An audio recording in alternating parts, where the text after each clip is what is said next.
Welcome. In this video I'm going to be taking a look at this ZahyoX Monster Compression Flush Trim Router bit. So this was provided to me by the distributor, but they're not compensating me for this video and they're not reviewing it before I post it. If you find this video helpful and you want to purchase one of these, I'll put a link to it in the description on Amazon, and if you use that link it helps me out a little bit and doesn't cost anything extra. So let's get this open.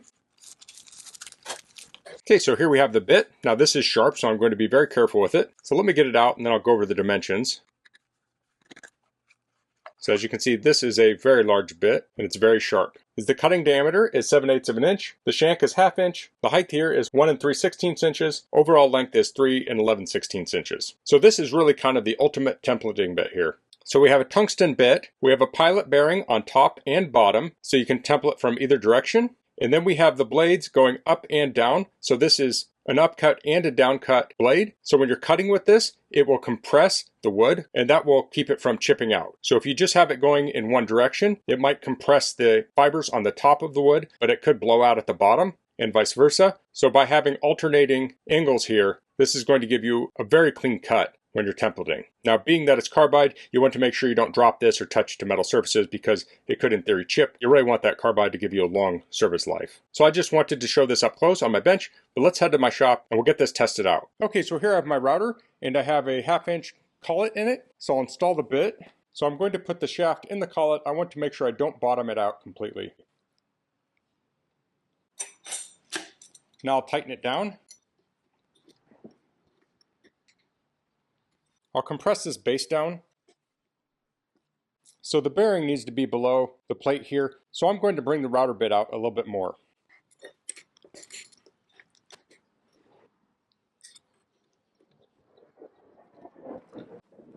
There we have enough stick out now. So there are two ways to use these bits. One would be in a handheld router. The other would be a router table. So with handheld, I think most people would be likely to use this bearing, and then in a table, you'd likely use this bearing here. So I made a couple of templates. This has a 1 inch radius here, and this is a elliptical curve kind of shape.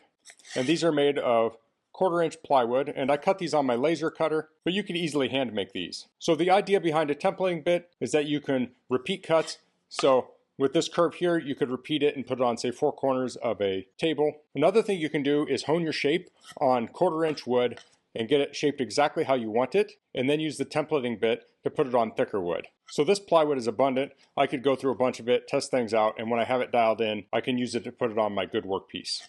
So I have a piece of 3/4 inch plywood here.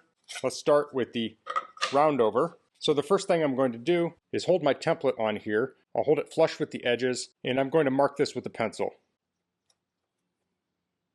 Now this is a pretty small corner, so I could probably do all of this with the router. But generally with templating, you want to cut this off with a saw and then finish it off with the router. So I'll cut this off with a jigsaw. Okay, so I have that roughly cut. Now I want to attach my template, so I'm going to clamp this on here. You could also use double stick tape. So I want to make sure it's flush with both edges, and then I'll install my clamps. So we can see the template above the workpiece. Need to line this up a little bit better.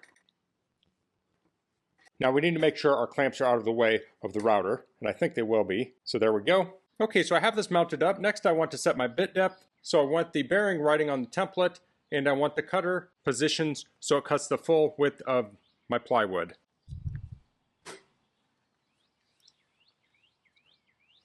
I think that looks good right there. So now I'll plug in the router and make the cut. You want to make sure you're pushing the bit into the cut.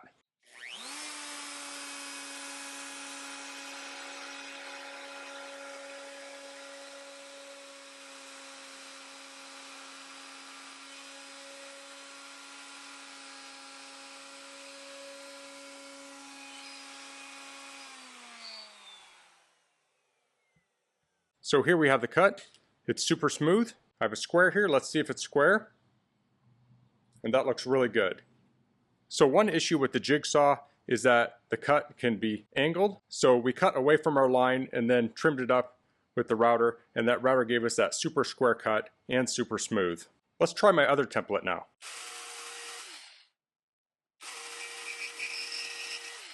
So right off the bat, the jigsaw was causing chip out here. Since we're removing such a small area, it probably would be best to just remove it with the router. If I had a lot more waste, the jigsaw would make more sense, but I don't want to ruin my edge there.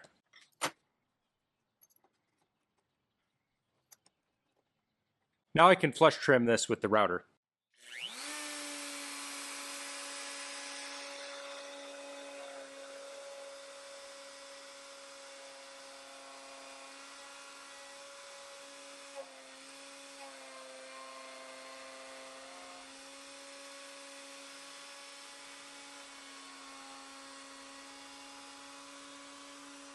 My template's a little small and this clamp's in the way, so I'm going to move it to the other side and finish this part out.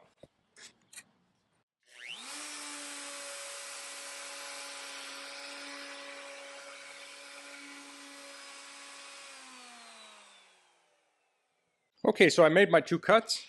Here's the first one, and you can see that edge there is super crisp on both sides. And here's the second cut. Now I had a little bit of chip out here from when I cut with the jigsaw, but you can see where I just cut with the router, super crisp.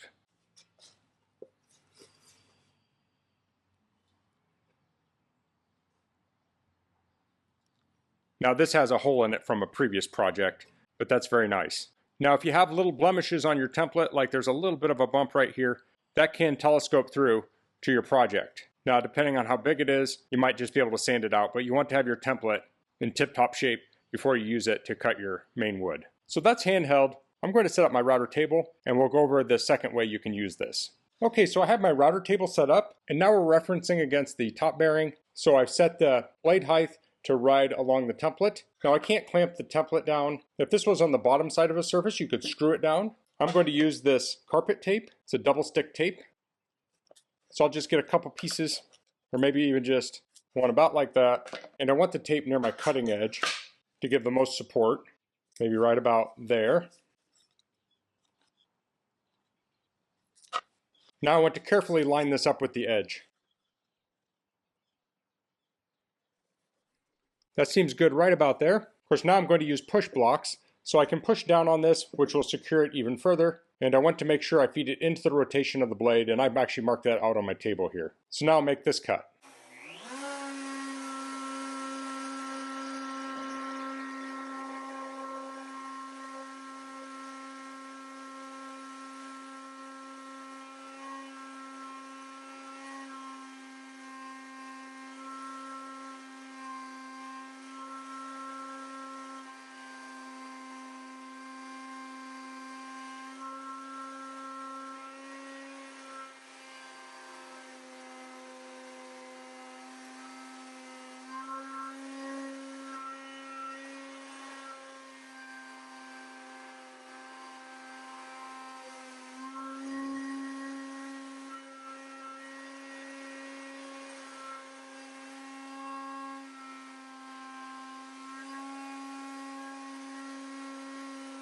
So here we have our cut, super smooth, and we can pull this template off now. And pull that tape off, and that feels real nice. Now this edge is pretty rough right here, and you could actually even just tape a straight board here and use this as a sort of a jointer to straighten out boards. So that was the ZahyoX Monster Compression Flush Trim Router bit. So I was really impressed with the results of this. Since this compresses the wood, you're going to get that crisper edge, which means you won't have to sand as much. So if you want to do some really precise templating, I think this is a great option. I barely scratched the surface of what you can do with this. You could do more complex shapes if you were making a table or something. So you could cut a curve on one side and then flip the template over to the other side and then route that, and then you're going to have symmetry in your piece. If I hold this 1/4 inch wood on here, this is around 1 inch thick, so you can see this could easily do inch thick material if I had a template above this. Now here's a piece of 9mm Baltic birch plywood. You can see here if we want to have compression on this, we'd want to cut it somewhere around the center because we need to have this blade cut the bottom. So we could position it maybe about like that. So you could do that, but you are going to need a very thick template for that because you need to ride along the bearing here. But this is really more ideal for 3 4/4 inch material. I really like the versatility of this having the bearing on the top and bottom, so you can use the same bit for handheld routing or routing at a router table. So this could be good for tables, cutting boards, maybe you're making rocking chair rockers. You could make a template and then you could route the curve profile on the 2 rockers and you know they're going to be exactly symmetrical. So that's all I'm going to cover in this video. If you have any questions, please leave them in the comments. If you like this video, please click like. If you haven't subscribed to my channel, I'd appreciate if you could do that. And thanks for watching. Until next time, goodbye.